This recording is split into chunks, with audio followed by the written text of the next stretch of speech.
When I was a kid, I was an exceptional reader. I went to a Catholic grammar school, and there was this nun who put me into these public speaking competitions. First time I went, I came in like second or third place, and so when I was a kid, I was constantly speaking in front of large groups of people, and I really just liked it. A relative of mine became a rock star, so when he would come to New York to do like a Saturday Night Live or the Grammys or some show, I would go, and I would be in that world, and I was just like meeting all these people and just seeing my cousin on television and just like all of this stuff. I just was like, I want to live like that. You know, what can I do? And I thought, well, I can act. I did an off-Broadway show. I got guest spots in episodic television that I was shooting in New York. And then I got a movie, and then that movie led to another movie. Then I got a television recurring role on a series. So I would walk around and people would recognize me. Hey, I like your work.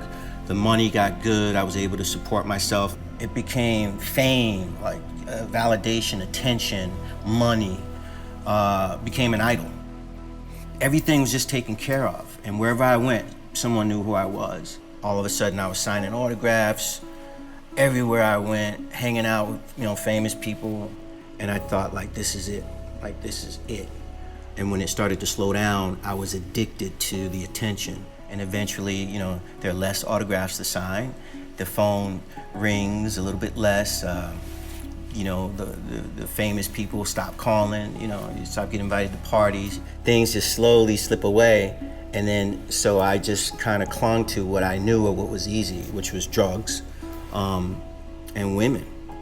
And that led to just about 3 or 4 years of the worst nightmares that I could possibly ever imagine, including homelessness, being downtown LA, literally smoking crack in a box, with a homeless person.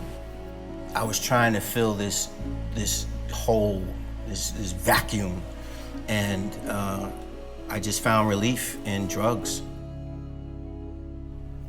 Whoever thinks they would be in jail, I certainly didn't.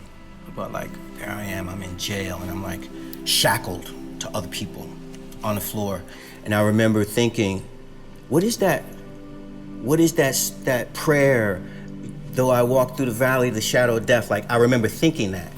And that's all I could remember. I was like, yea, though I walk through the valley of the shadow of death, and I couldn't remember the rest of it. But just repeating that over and over helped the time pass and gave me a sense of just a little bit more ease. And then they finally called my number, and I knew I was gonna leave this sort of holding cell and go up and have my own cell. I got up to my cell, and I sat down, and I looked up on the wall, and from top to bottom, there was Psalm 23. In really big letters.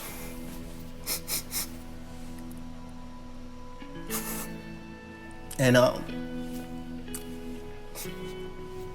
felt like this hand go over me, and I slept like I hadn't slept in years. And that's when I knew. I was like, okay, I hear you. Things did change after that, I got into rehab, and I kept going to rehab. I would get out of rehab and relapse, and then I started doing 12-step programs, and eventually I got clean. In the 12-step program, they talk about God a lot in the steps.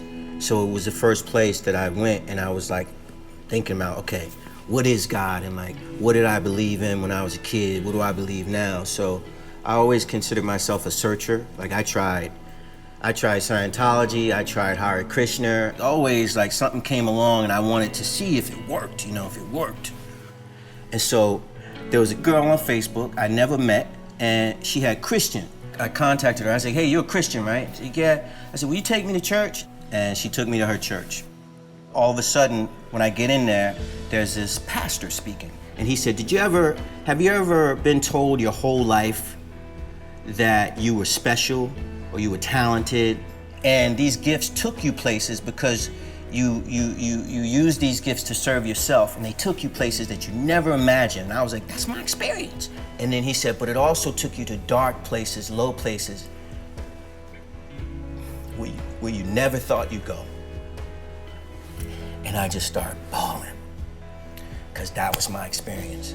Red carpet, the movies, the money, the validation, like all of it, to like downtown LA, needles, homeless box.